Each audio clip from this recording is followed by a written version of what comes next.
L'activisme juridique au service de la protection de l'environnement en Afrique centrale est le thème choisi pour cette conférence tenue ce 4 avril à Brazzaville. Organisée par la Fondation de l'innovation pour la démocratie, il était question ici de penser les concepts classiques sous l'angle africain. Après Kigali, le tour est revenu à Brazzaville de réfléchir sur cette question de la protection de l'environnement par les États africains. Le professeur Audrey Sidney Adwa Bongo, conférencier principal de cet événement, en dit plus.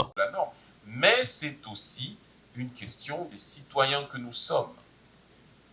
Parce qu'en règle générale, les violations des normes relatives à l'environnement sont d'abord le fait des individus que nous sommes. Les questions relatives aux exploitations minières qui existent, les questions relatives au braconnage existent, mais du point de vue numérique, c'est pas là que se situe la plupart des problèmes.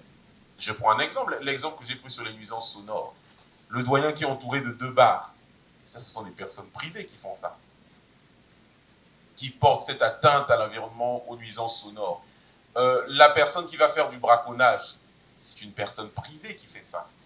Donc, il y a aussi la question de l'éducation au respect de l'environnement.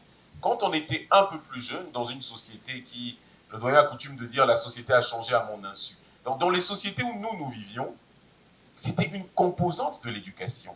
Pourquoi parler de l'environnement? Pour nous, l'environnement, c'est le cœur même de notre diplomatie. Parce que c'est comme ça qu'on pourra effectivement aussi avoir un certain nombre d'économies, de substances. Aujourd'hui, il y a même une nouvelle doctrine. C'est de convertir les actions en matière de protection de l'environnement en actions qui pourraient rentrer dans le calcul de votre PIB. C'est devenu une constante de se dire, bon, mais voilà, nous on respecte l'environnement, et lorsque vous parlez de la croissance du pays, de la richesse du pays, il faut prendre en compte cela. La BAD, la Banque mondiale, est très en avant sur toutes ces questions. Donc, oui et non, oui, évidemment, il y a évidemment eu une conception.